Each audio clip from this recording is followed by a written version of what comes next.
Welcome back. I am here with today's episode of What If I Told You, but I will also add at this point that in a programming note, we're not going to be continuing to just focus on food delivery apps. I have tried to make for scheduled regular uploads. It hasn't helped the viewer count on this channel, and it has not helped by focusing on that particular subject, the viewer count on this channel. Most of my videos generate single digit views. And so I'm just going to kind of go loose cannon on this point and just go with whatever subject appeals the most on a particular given day. For today, that does involve food delivery, but in future days it may not. I may go off the beaten path a little bit. As you know, I've covered things like the sovereign citizen movement here before, and such as well. And I've got a couple of new ones I may be adding to the channel. But for today, it's about food delivery. And on that note, what if I told you that Uber Eats is desperate? They're desperate. How do I know they're desperate? Well, because of a couple of the tactics that they're using. A couple of those tactics are actually making the situation worse. Now, I've shared before on this channel the market share of the food delivery apps nationally. It goes like this: 69% DoorDash, 23% Uber Eats, and 8% Grubhub. Why this is? Well, DoorDash has a much better hold on the national chains and contracts, but they also have a better hold, I found, in the Forest Lake, Minnesota market on the independent restaurants too. They get more of those orders. And the reason for that is also part of Uber's problem. And their desperation tactics are in response to their market share, particularly in this market where it's more like 90 to 10 to 0. Grubhub does not serve Forest Lake. We are too far out for them to service. We are 30 or 35 miles from either of the Twin Cities downtowns. And as such, Grubhub only comes within about 10 miles of us. So they do not service Forest Lake. I can't speak about their operation. However, here's the DoorDash desperation moves. DoorDash right now, not DoorDash, Uber Eats is, what they will do is they will stack your next order before your present order is even finished. This is different than what DoorDash does. They will actually stack it separately. But Uber Eats will try to add the delivery more often than not. DoorDash does this too. But DoorDash won't do this while you're on the way to a drop-off, for example. If you have already picked up an order and are already on your way to the drop-off on DoorDash, they won't do this. At least in my particular market, where it's semi-rural and most of your drop-off points are in rural areas, you're not going to have a restaurant nearby for them to try to stack on a trip to. Some may break in our favor. But even at that, even in those situations, Uber will still try to stack your next order on. And they'll probably do it in the form of a return to the main town center to make you pick up. But they will try to stack an order anyway, even if you're miles outside of town.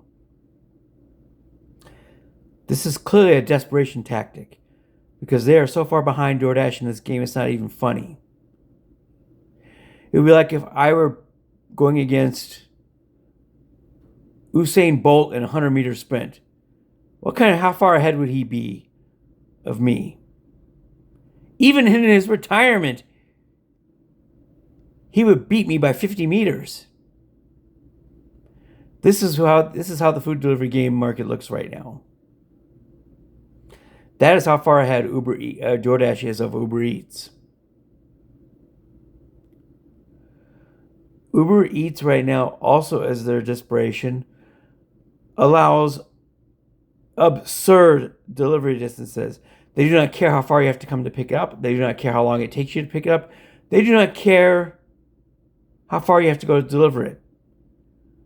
Go look at Forest Lake, Minnesota on a map at some point, or even just pull up a Google Maps. You'll see where we're located. Now, what if I told you that from here, we get orders to Wisconsin, to Osceola or St. Croix Falls, Wisconsin. Pull it up on your digital map app. 30 miles typically, one way out. Forget the empty miles, you're coming back. Is the food going to be fresh on that trip, even with a hot bag? Your odds are against it, but Uber Eats doesn't care because they will take any delivery that they can right now in a bid to close that gap. Their market share gap against DoorDash. As DoorDash has now lapped them 3 times on the track, it's a NASCAR race.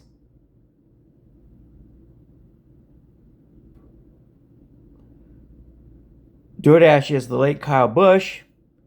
Uber Eats is some last-minute qualifier on the track. They've been lapped for the second time. That is a snapshot of your food delivery market in 2026. In desperation mode, Uber Eats will stack orders even before you've dropped your present order off, which DoorDash doesn't do. If you're on your way to your last delivery on a stacked, they'll wait for you to at least drop off before they try to give you another order. I like to have my order dropped off before I get anything new. And in Minnesota, that's kind of important because in this semi-rural market, you want to be able to figure out how to get on your way back to town. And in the wintertime, it's even worse because you want to figure out how to do it and have your GPS up. And you want to do it in a snowstorm when you can't necessarily see everything in front of you. But Uber's desperate. Dara Khosrowshahi doesn't care. That's the CEO of Uber, by the way. Their company doesn't care how long you have to go. They will take anything right now, including a 30-mile delivery into Wisconsin. Like I said, you can have a hot food bag all you want. I've earlier in my delivery career, I did deliver pizzas out there, and they were lukewarm by the time I got there, hot bag or not. Simply because of the amount of time spent in my vehicle. They just were not fresh. And Uber doesn't care.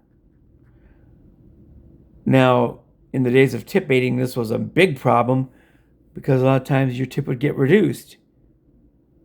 It still probably does get reduced, but at least with this particular policy that they have now, Uber has to eat it. But even eating the tip is probably okay with them because they are that far behind in the delivery market. They'll eat it in order to continue or at least try to gain a market share, even delivering stale food. So, in short, Uber is desperate. They're many miles or laps behind in the food delivery market. And they will pull a lot of tricks.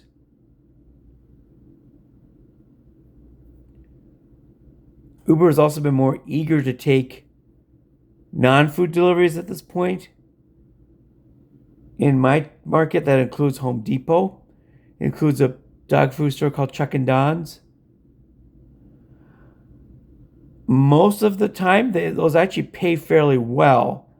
And it's probably coming out of Uber's pocket. So again, desperation. I will add this. And I will call it an episode for now. I will see you next time. Peace out, homies.